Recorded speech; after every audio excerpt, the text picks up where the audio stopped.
ಎಲ್ಲರಿಗೂ ನಮಸ್ಕಾರ. ನಾನು Bhoomika Sudarshan. Welcome back to Bhoomika's kitchen. ಇವತ್ತು ಸ್ಪೆಷಲ್ ಆಗಿರೋವಂಥ ತರಕಾರಿ ಚಿತ್ರಾನ್ನ ಮಾಡೋದು ಹೇಗೆ ಅಂತ ನೋಡೋಣ. ಮಕ್ಳಿಗಂತೂ ಈ ಥರ ತರಕಾರಿ ಎಲ್ಲ ಹಾಕಿ ಚಿತ್ರಾನ್ನ ಮಾಡಿಕೊಟ್ರೆ ಕಲರ್ಫುಲ್ಲಾಗೂ ಕಾಣುತ್ತೆ, ತರಕಾರಿನೂ ಸೇರುತ್ತೆ, ಜೊತೆಗೆ ತುಂಬಾ ರುಚಿಯಾಗಿ ಕೂಡ ಇರುತ್ತೆ. ಹೆಲ್ತಿ ಡಿಶ್ ಅಂತ ಹೇಳ್ಬೋದು. ಬೆಳಗ್ಗೆ ಬ್ರೇಕ್ಫಾಸ್ಟ್ಗೆ, ಮಧ್ಯಾಹ್ನ ಲಂಚ್ ಬಾಕ್ಸ್ಗೆ ಎಲ್ಲದಕ್ಕೂ ನಾವು ರೆಡಿ ಮಾಡ್ಕೋಬೋದು. ತುಂಬ ಈಸಿಯಾಗಿರೋವಂಥ ಈ ಚಿತ್ರಾನ್ನ ಮಾಡೋದು ಹೇಗೆ ಅಂತ ನೋಡೋಣ ಬನ್ನಿ. ಸ್ಟವ್ ಆನ್ ಮಾಡಿಕೊಂಡು ಕಡಾಯಿ ಒಳಗಡೆ 3 ಟೇಬಲ್ ಸ್ಪೂನ್ ಎಣ್ಣೆ ಹಾಕಿದ್ದೀನಿ. ಎಣ್ಣೆ ಕಾದ ನಂತರ 2 ಟೇಬಲ್ ಸ್ಪೂನ್ ಕಡಲೆಕಾಯಿ ಬೀಜನ ಚೆನ್ನಾಗಿ ರೋಸ್ಟ್ ಮಾಡ್ಕೊಳ್ಳೋಣ. ಮೊದಲು 1/4 ಭಾಗ ಕಡಲೆಕಾಯಿ ಬೀಜ ಚೆನ್ನಾಗಿ ಫ್ರೈ ಆಗ್ತಿದೆ. ಹಾಗೆ ಸಾಸಿವೆ ಅರ್ಧ ಟೀ ಸ್ಪೂನ್, ಕಡಲೆಬೇಳೆ 1 ಟೀ ಸ್ಪೂನ್, ಉದ್ದಿನಬೇಳೆ 1 ಟೀ ಸ್ಪೂನ್. ನಿಮ್ಗೆ ಕಡಲೆಕಾಯಿ ಬೀಜ ಕ್ರಿಸ್ಪಿ ಆಗಿರಬೇಕು ಅಂದರೆ ಈ ಟೈಮಲ್ಲಿ ಎತ್ತಿಟ್ಕೊಂಡು ನಂತರ ಸಾಸಿವೆ ಜೀರಿಗೆ ಎಲ್ಲ ಹಾಕೋಬೋದು. ಸಾಸಿವೆ, ಕಡಲೆಬೇಳೆ, ಉದ್ದಿನಬೇಳೆ ಎಲ್ಲ ಚೆನ್ನಾಗಿ ಸಿಡಿಲಿ. ಜೀರಿಗೆ ಅಂತ ಹೇಳಿದೆ, ಸಾರಿ. ಸಾಸಿವೆ, ಕಡಲೆಬೇಳೆ, ಉದ್ದಿನಬೇಳೆ ಎಲ್ಲ ಒಂದು 30 ಸೆಕೆಂಡ್ ಚೆನ್ನಾಗಿ ಫ್ರೈ ಮಾಡ್ಕೊಳ್ತಿದ್ದಂಗೆ 5 ರಿಂದ 6 ಹಸಿಮೆಣಸಿನಕಾಯಿ ಸಣ್ಣದಾಗಿ ಕಟ್ ಮಾಡ್ಕೊಂಡಿದ್ದೀನಿ. 1 ಇಂಚು ಶುಂಠಿನ ಜಜ್ಜಿಬಿಟ್ಟು ಹಾಕೊಳ್ತಾ ಇದ್ದೀನಿ. ಶುಂಠಿದು, ಹಸಿಮೆಣಸಿನ್ಕಾಯಿದು ಹಸಿ ವಾಸನೆ ಹೋಗಬೇಕು. ಈ ಚಿತ್ರಾನ್ನಕ್ಕೆ ಶುಂಠಿ ಹಾಕೋದ್ರಿಂದ ಒಳ್ಳೆ ಫ್ಲೇವರ್ ಬರುತ್ತೆ ತರಕಾರಿ ಚಿತ್ರಾನ್ನಕ್ಕೆ. ಶುಂಠಿ, ಹಸಿಮೆಣಸಿನ್ಕಾಯಿ ಹಸಿ ವಾಸನೆ ಹೋಗ್ತಿದ್ದ ಹಾಗೆ 1 ದಪ್ಪ ಸೈಜ್ ಈರುಳ್ಳಿನ ಈ ಥರ ಉದ್ದುದ್ದು ಕಟ್ ಮಾಡಿ ಹಾಕ್ಕೊಂಡಿದ್ದೀನಿ. ಜೊತೆಯಲ್ಲೇ 1 ಗರಿಯಷ್ಟು ಕರಿಬೇವಿನ ಸೊಪ್ಪು. ಇದೆರಡನ್ನು 1 ನಿಮಿಷ ಚೆನ್ನಾಗಿ ಫ್ರೈ ಮಾಡ್ಕೊಳ್ಳೋಣ ಹೈ ಫ್ಲೇಮಲ್ಲಿ. ಈರುಳ್ಳಿ ಹಸಿ ವಾಸನೆ ಹೋಗೋವರೆಗೂ 1 ನಿಮಿಷ ಫ್ರೈ ಮಾಡ್ಕೊಂಡಿದ್ದೀನಿ. ಈ ಟೈಮಲ್ಲಿ ಸಣ್ಣಕ್ಕೆ ಕಟ್ ಮಾಡ್ಕೊಂಡಿರೋವಂಥ ಹುರುಳಿಕಾಯಿ 1 ಬೌಲು, ಕ್ಯಾರೆಟು 1 ಬೌಲು ಎಲ್ಲ ಸಣ್ಣದಾಗಿ ಕಟ್ ಮಾಡ್ಕೋಬೇಕು, ಆವಾಗ ತರಕಾರಿ ಚೆನ್ನಾಗಿ ಬೇಯುತ್ತೆ. ಹುರುಳಿಕಾಯ್ದು, ಕ್ಯಾರೆಟು ಹಸಿ ವಾಸನೆ ಹೋಗಲಿ 1 ನಿಮಿಷ ಹೈ ಫ್ಲೇಮಲ್ಲೇ ಫ್ರೈ ಮಾಡ್ಕೊಳ್ಳೋಣ. ಹುರುಳಿಕಾಯ್ದು, ಕ್ಯಾರೆಟ್ದು ಹಸಿ ವಾಸನೆ ಹೋಗ್ತಿದ್ದ ಹಾಗೆ ಒಗ್ಗರಣೆಗೆ ಎಷ್ಟು ಬೇಕೋ ಅಷ್ಟು ಹಾಕೊಳ್ತಾ ಇದ್ದೀನಿ, ರುಚಿಗೆ ತಕ್ಕಷ್ಟು. ಚೆನ್ನಾಗಿ ಮಿಕ್ಸ್ ಮಾಡ್ಕೊಳ್ಳೋಣ. ಇವಾಗ ಚೆನ್ನಾಗಿ ಮಿಕ್ಸ್ ಮಾಡಿಕೊಂಡು ಮೀಡಿಯಮ್ ಟು ಲೋ ಫ್ಲೇಮಲ್ಲಿ ಲಿಡ್ ಕ್ಲೋಸ್ ಮಾಡಿಕೊಂಡು 2 ನಿಮಿಷ ಬೇಯಿಸ್ಕೊಳ್ತೀನಿ. ಸಾಫ್ಟಾಗಿ ತರಕಾರಿ ಬೇಯಬೇಕು, ಆವಾಗಲೇ ಚೆನ್ನಾಗಿರೋದು. 2 ನಿಮಿಷ ಲಿಡ್ ಕ್ಲೋಸ್ ಮಾಡಿಕೊಂಡು ಬೇಯಿಸ್ಕೊಂಡಿದ್ದೀನಿ. ಮಧ್ಯ ಒಂದ್ಸಲ ಲಿಡ್ ಓಪನ್ ಮಾಡಿ ಮಿಕ್ಸ್ ಮಾಡ್ಕೊಂಡಿದ್ದೆ. ನೋಡಿ, 1/4 ಭಾಗದಷ್ಟು ತರಕಾರಿ ಬೆಂದಿದೆ. ಈ ಟೈಮಲ್ಲಿ ಕ್ಯಾಪ್ಸಿಕಮ್ ಹಾಕೊಳ್ತಾ ಇದ್ದೀನಿ. 1 ಬೌಲಷ್ಟು ಕ್ಯಾಪ್ಸಿಕಮ್ ಎಲ್ಲ ಸಣ್ಣದಾಗಿ ಒಂದೇ ಥರ ಕಟ್ ಮಾಡ್ಕೊಂಡಿದ್ದೀನಿ.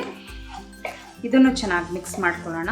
ಇವಾಗ ಒಂದು ಸ್ವಲ್ಪ ಹೈ ಫ್ಲೇಮ್ ಮಾಡ್ಕೋಬೇಕು. ಹೈ ಫ್ಲೇಮ್ ಮಾಡಿಕೊಂಡು 1 ನಿಮಿಷ ಕ್ಯಾಪ್ಸಿಕಮ್ ಹಾಕ್ಕೊಂಡು ಮಿಕ್ಸ್ ಮಾಡಿಕೊಂಡು ನಂತರ ಲಿಡ್ ಕ್ಲೋಸ್ ಮಾಡಿಕೊಂಡು 1 ನಿಮಿಷ ಲೋ ಫ್ಲೇಮಲ್ಲಿ ಬೇಯಿಸ್ಕೊಳ್ಳೋಣ. ಕ್ಯಾಪ್ಸಿಕಮ್ಮು, ಹುರುಳಿಕಾಯಿ, ಕ್ಯಾರೆಟ್ ಎಲ್ಲ ಚೆನ್ನಾಗಿ ಹದವಾಗಿ ಬೇಯಬೇಕು, ಆವಾಗಲೇ ಈ ಚಿತ್ರಾನ್ನ ತುಂಬಾ ರುಚಿಯಾಗಿರುತ್ತೆ. ನೋಡಿ, 1 ನಿಮಿಷ ಫ್ರೈ ಮಾಡ್ಕೊಂಡು ನಂತರ ಇವಾಗ ಪುನಃ ಲಿಡ್ ಕ್ಲೋಸ್ ಮಾಡ್ತೀನಿ.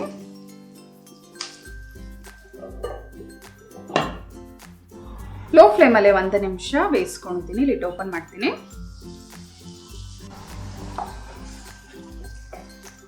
ಮಿಕ್ಸ್ ಮಾಡ್ಕೊಳ್ತೀನಿ ಚೆನ್ನಾಗಿ.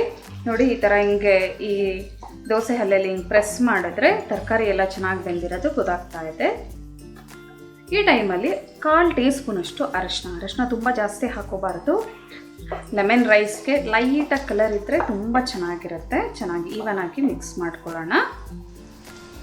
ಅರಶಿನ ಹಾಕಿದ್ಮೇಲೆ ಒಂದು 30 ರಿಂದ 40 ಸೆಕೆಂಡು ಚೆನ್ನಾಗಿ ಮಿಕ್ಸ್ ಮಾಡ್ಕೊಂಡಿದ್ದೀನಿ. ಅರಶಿನದ ವಾಸನೆ ಘಮ ತುಂಬ ಚೆನ್ನಾಗಿ ಬರ್ತಾ ಇದೆ. ಕೊನೆಯಲ್ಲಿ 2 ಟೇಬಲ್ ಸ್ಪೂನ್ ಕೊತ್ತಂಬರಿ ಸೊಪ್ಪು ಹಾಕ್ಕೊಂಡು ಚೆನ್ನಾಗಿ ಮಿಕ್ಸ್ ಮಾಡಿಕೊಂಡು ಸ್ಟವ್ ಆಫ್ ಮಾಡ್ತಾ ಇದ್ದೀನಿ. ನಿಂಬೆಹಣ್ಣಿನ ರಸ, 1 ದಪ್ಪ ಸೈಜ್ ನಿಂಬೆಹಣ್ಣಿನ ರಸ ಕಂಪ್ಲೀಟ್ ಹಾಕೊಳ್ತಾ ಇದ್ದೀನಿ.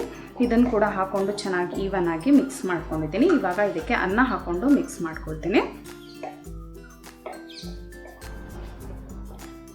1/4 kg ಅಷ್ಟು ಅಕ್ಕಿ ತೊಗೊಂಡಿದ್ದೀನಿ. 1 ಕಪ್ ಅಕ್ಕಿಗೆ 2 ಕಪ್ ಅಷ್ಟು ನೀರು ಹಾಕಿದ್ದೀನಿ. 1 ಟೀ ಸ್ಪೂನ್ ಅಷ್ಟು ಎಣ್ಣೆ, ರುಚಿಗೆ ತಕ್ಕಷ್ಟು ಉಪ್ಪನ್ನ ನೋಡ್ಕೊಂಡು ಹಾಕೊಳ್ಳೋಣ. ಯಾಕೆಂದರೆ ಒಗ್ಗರಣೆಗೂ ಉಪ್ಪು ಹಾಕಿರೋದ್ರಿಂದ ಅನ್ನಕ್ಕೆ ನೋಡ್ಬಿಟ್ಟು ಹಾಕಬೇಕಾಗುತ್ತೆ. ಇವಾಗ ಈವನ್ ಆಗಿ ಮಿಕ್ಸ್ ಮಾಡ್ತೀನಿ.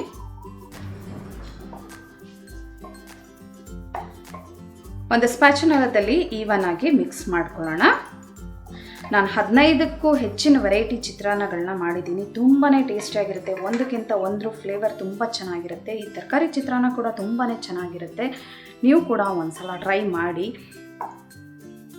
ಎಲ್ಲ ಈವನ್ ಆಗಿ ಮಿಕ್ಸ್ ಮಾಡ್ಕೊಳ್ತೀನಿ. ಈವನ್ ಆಗಿ ಮಿಕ್ಸ್ ಮಾಡ್ಕೊಂಡಿದ್ದೀನಿ. ಸರ್ವ್ ಮಾಡೋದಕ್ಕೆ ತರಕಾರಿ ಚಿತ್ರಾನ್ನ ರೆಡಿ ಇದೆ ನೋಡಿ. ತುಂಬಾ ಟೇಸ್ಟಿಯಾಗಿದೆ. ತರಕಾರಿಗಳಿಗಂತೂ ಉಪ್ಪು, ಹುಳಿ, ಖಾರ ಎಲ್ಲ ಹಿಡಿದಿದೆ. ಅನ್ನಕ್ಕೆ ಕೂಡ ತುಂಬಾ ರುಚಿಯಾಗಿದೆ ಈ ತರಕಾರಿ ಎಲ್ಲ ಮಿಕ್ಸ್ ಮಾಡಿರೋದ್ರಿಂದ. ನೀವು ಕೂಡ ನಿಮ್ಮ ಮನೆಯಲ್ಲಿ ಒಂದ್ಸಲ ಟ್ರೈ ಮಾಡಿ ಹೇಗಿದೆ ಅಂತ ನನಗೆ ಕಮೆಂಟ್ ಬಾಕ್ಸಲ್ಲಿ ತಿಳಿಸಿ. ಈ ರೆಸಿಪಿ ನಿಮ್ಗೆ ಇಷ್ಟ ಆದರೆ ಲೈಕ್ ಮಾಡಿ, ಶೇರ್ ಮಾಡಿ. ಚಾನಲ್ಗೆ ನೀವು ಸಬ್ಸ್ಕ್ರೈಬ್ ಆಗಿಲ್ಲ ಅಂದರೆ ಆದಷ್ಟು ಬೇಗ ಸಬ್ಸ್ಕ್ರೈಬ್ ಆಗಿ. Thanks for watching. Hello friends, ನನ್ನ ವಿಡಿಯೋ ಇಷ್ಟ ಆಗಿದ್ದರೆ ಲೈಕ್ ಮಾಡಿ, ಹಾಗೆ ನನ್ನ ಚಾನಲ್ಗೆ ಸಬ್ಸ್ಕ್ರೈಬ್ ಆಗಿ.